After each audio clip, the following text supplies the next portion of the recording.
السلام عليكم ورحمة الله. ازيكم عاملين ايه؟ يا رب تكونوا بخير وبأسعد حال. كل سنة وانتم طيبين وعيد سعيد عليكم. طبعا بقى من اول رمضان وانا منزلتش بروتينات خالص لظروف ما، يعني حالة وفاة وكده.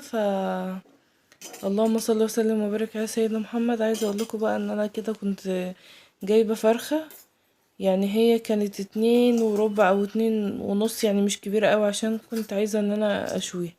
فكنت بقى نضفتها كويس وحطيتها في مية وملح وخل وليمون، بتشيل بقى اي زفارة خالص منها. وبعد كده جبتها اقطعها بالشكل اللي انتوا شايفينه ده. يعني ساعات بحطها كاملة زي ما هي، افتحها بس من الصدر كده واسيبها مفتوحة واتبلها.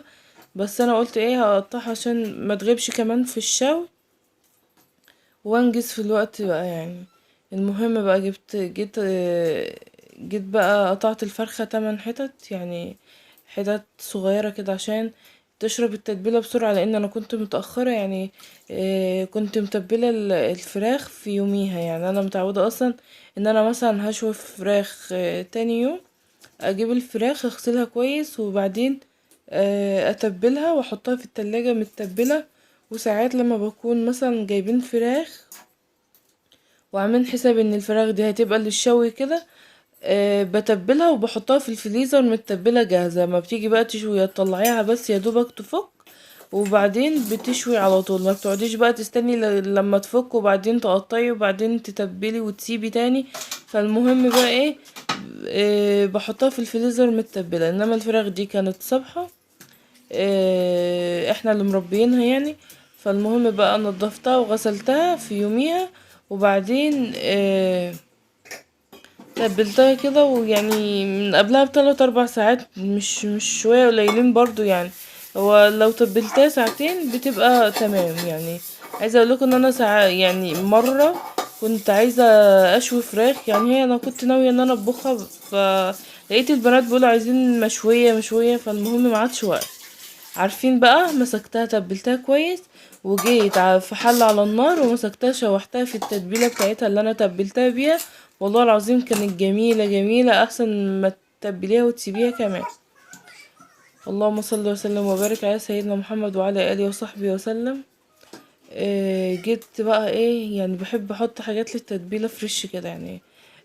مثلا لما بكون مستعجله ممكن احط توم باودر، بصل باودر، بابريكا. بحط بقى بهارات ناشفه كده مع شويه خل وزبدية. انما بقى لما بكون يعني عادي الوقت متاح قدامي، بقى اجيب الكبة كده وتحطي فلفلك بقى فريش كده، الطماطم فريش، البصل فريش، الثوم فريش، بيدي طعم احلى بكتير. طبعا مفيش حاجة بتغني عن الحاجات لما تكون طازة كده وفريش وحلوة. المهم بقى جبت طماطمية وقرن فلفل، حطيتهم في الكب وعصرت عليهم ليمونه كبيره كده. واي بهارات بقى انت بتحبيها براحتك. يعني انا مبحبش احط حاجات كتير عشان بحس ان هي بتغير الطعم بتاع الفراخ بصراحه يعني. انا حطيت بشره جوز الطيب، وحطيت عودين قرنفل، يعني يا اما يتفرموا يا متفرموش بقى، يعني يدوا ريحه. وشويه قرفه بودر وشويه كاري، ومعلقه صغيره جدا، يعني حاجه في طرف المعلقه كده، جنزبيل. وبحط بقى كمون وفلفل وملح وشطة. وطبعا بقى بحط شوية خل وزبدية، وبتبقى معاك الفراخ زي الفل. وطبعا بقى حطيت فصين توم كده مفرومين من الفريزر. والله العظيم الفراخ كان طعمها تحفة جدا، يعني بسم الله ما شاء الله، حاجة جميلة. احسن بقى من بره بكتير جدا.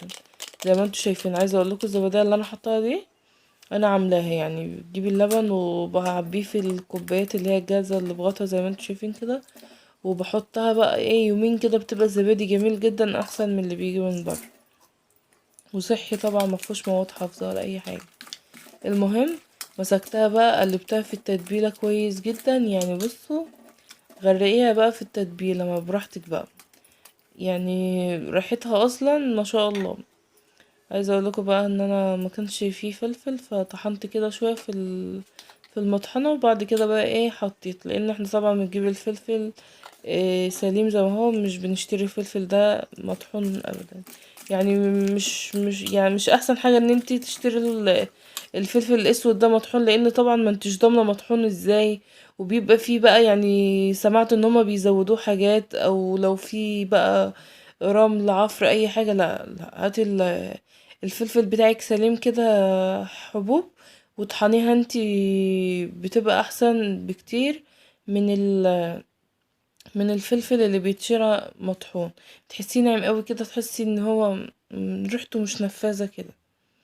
المهم بقى بعد ما اتبلت بقى حوالي 3 4 ساعات في التلاجة، حطيتها كده على الشواية، وولعت الفحم لحماتي، وقعدت حماتي بقى عند الفحم، قلت لها بقى ايه، خلي بالك منها على ما اعمل انا الرز. جبت حلة على البوتاجاز كده يعني، بما ان احنا 3 بس والبنات، يعني احنا عدد صغير مش العيلة كلها.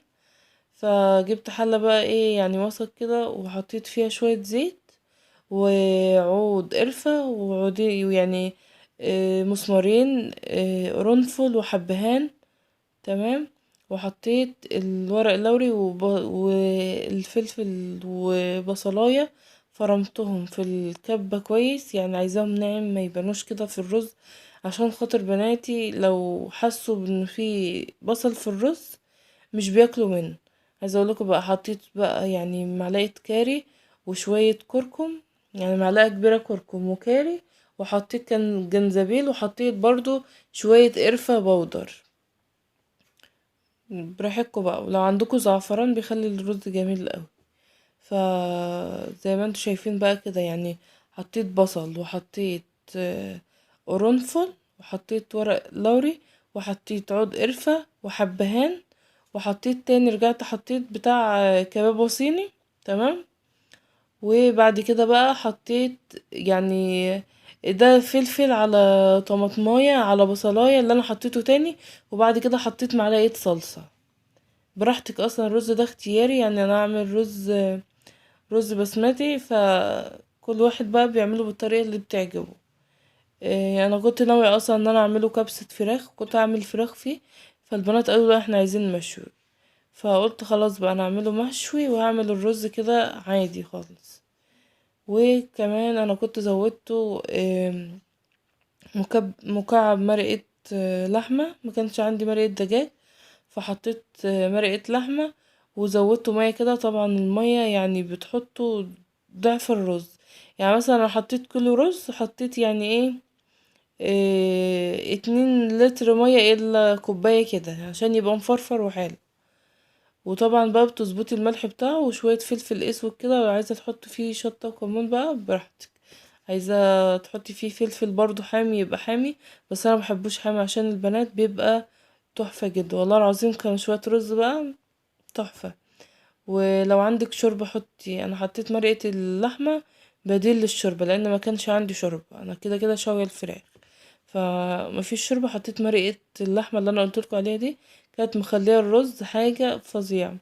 عايزه اقول لكم بقى ان انا الوحيده اصلا هنا باكل طحينه، فقلت هعمل شويه كده، وجوزي بياخد منها بعد معلقه كده يعني. فعندي حماتي ما بتحبهاش، والبنات مش بيحبوها، فقلت بقى ايه، كان عندي معلقه كده قلت هعملها. وبصوا انا بحب الطحينه قوي، هما مش بيحبوا، فقلت اعمل المعلقه دي ليا بقى وبرضه بحب العيش قوي مع الفراخ المشويه يعني. كل واحد بقى حسب ما هو عايز ياكل بياكل.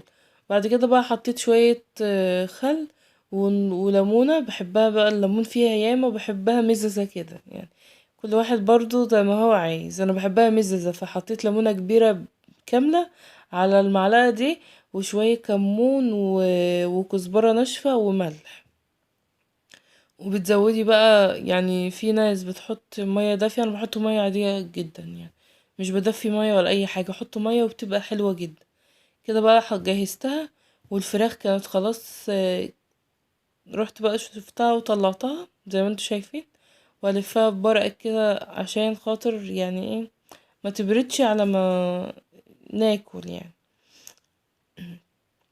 اللهم صل وسلم وبارك على سيدنا محمد وعلى اله وصحبه وسلم. زي ما انتوا شايفين بقى، وعملت السلطة، حطيت عليها شوية خل وشوية كمون وكزبرة ناشفة وشطة وملح، وتقلبي بقى وليمونة، يعني بصي بتبقى سلطة حلوة جدا. انا اصلا من عشاق السلطة، يعني ممكن اقعد على الاكل، ممكن نص الاكل سلطة يعني. عايزة اقول لكم في رمضان بقى ما كنتش بستغنى عن السلطة دي مع اي حاجة، لازم كل يوم يعني. بصوا 30 يوم كان سلطة. يمكن انا ممكن اكل لي طبقين من التلاتة دول. اللهم صل وسلم وبارك على سيدنا محمد. لو وصلتوا لحد هنا ما تنسوش تحطوا لايك وتكتبوا كومنت حلو وتصلوا على النبي عليه افضل الصلاة والسلام. وشايفين بقى كده يعني كان شوية رز خرافة بصراحة يعني. انا كندا منبهرة بنفسي جدا. والفراخ بقى مستوية وطعمة طعامة جميلة جدا.